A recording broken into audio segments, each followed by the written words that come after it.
ನಮಗೆ night capturing ಮಾಡಬೇಕಾದ್ರೆ ಒಂಚೂರು ಸೆಟ್ಟಿಂಗ್ಸ್ ಮಾಡಬೇಕಾಗುತ್ತೆ. ಅದು ಯಾವ ಥರ ಅಂತ ಹೇಳಿ ನೋಡೋಣ. ಓಕೆ, ಫಸ್ಟು ಲಾಗಿನ್ ಮಾಡ್ಕೊಳ್ಳಿ ಅಪ್ಲಿಕೇಶನ್ನ. ಒನ್ಸ್ ಅಪ್ಲಿಕೇಶನ್ ಲಾಗಿನ್ ಆದಮೇಲೆ ನಮ್ಮ ಸನ್ನಿ ಹತ್ರ ಸೆಲೆಕ್ಟ್ ಮಾಡಿಕೊಂಡು ನೈಟ್ ಐಆರ್ ಅಂತ ಸೆಲೆಕ್ಟ್ ಮಾಡಿ, ಇಲ್ಲಿ ಲೆಫ್ಟ್ ಸೈಡಲ್ಲಿ ಮೋಡ್ ಪ್ರೀಸೆಟ್ ಅಂತಿದೆಯಲ್ಲ, ಪ್ರೀಸೆಟ್ಟಲ್ಲಿ ಇದ್ದರೆ ಮಾತ್ರ ನೈಟ್ ಇದು ಮೋಡಲ್ಲಿ ನಾವು ಕ್ಯಾಪ್ಚರ್ ಮಾಡೋಕ್ಕಾಗೋದು. ಕೊಳ್ಳಿ. ಓಕೆ, ಈ ಮೋಡ್ ಪ್ರೀಸೆಟ್ ಇಲ್ಲಿದ್ದಾಗ ಮಾತ್ರ ನಮಗೆ ನೈಟ್ ಮೋಡಲ್ಲಿ ಆಗೋದು. ನೆಕ್ಸ್ಟ್ ಮೆನುಗೆ ಬಂದುಬಿಟ್ಟು ಇಲ್ಲಿ ಆಟೋ ಟ್ರ್ಯಾಕ್ ಅಂತ ಇದೆ ನೋಡಿ, ಅಲ್ಲಿಗೆ ಸೆಲೆಕ್ಟ್ ಮಾಡ್ಕೊಳ್ಳಿ. User small letters. ಓಕೆ, ಇಲ್ಲಿ ಬಂದರೆ ಇಲ್ಲಿ ಸನ್ನಿ ಹತ್ರ ಕ್ಲಿಕ್ ಮಾಡಿರಿ, ನೈಟ್ ಐಆರ್ ಸೆಲೆಕ್ಟ್ ಮಾಡ್ಕೊಳ್ಳಿ.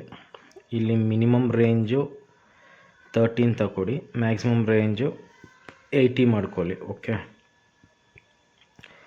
30 to 80. Okay, zoom level 12x ಇಟ್ಕೊಳ್ಳಿ. ನೆಕ್ಸ್ಟ್ ಅಪ್ಡೇಟ್ ಅಂತ ಕೊಟ್ಬಿಡಿ.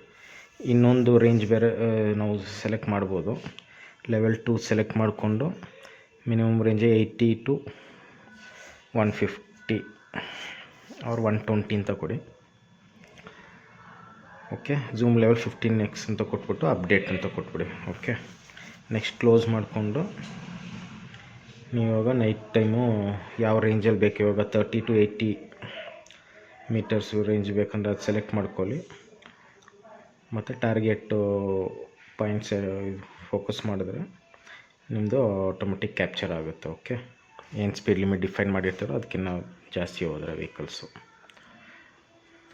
ಈ ಮೋಡ್ ಪ್ರೀಸೆಟ್ಟಲ್ಲಿ ಇದ್ದಾಗ ಮಾತ್ರ ನಿಮಗೆ ನೈಟ್ ಐಆರಲ್ಲಿ ಯೂಸ್ ಮಾಡೋಕ್ಕಾಗೋದು. ಅದೇ ಮೋಡ್ ಮ್ಯಾನ್ಯುವಲ್ ಅವ್ರ ಮೋಡ್ ಆಟೋಲಿದ್ದರೆ ನಿಮಗೆ ನೈಟ್ ಐಆರ್ ಸೆಟ್ಟಿಂಗ್ಸು ಸಿಗಲ್ಲ.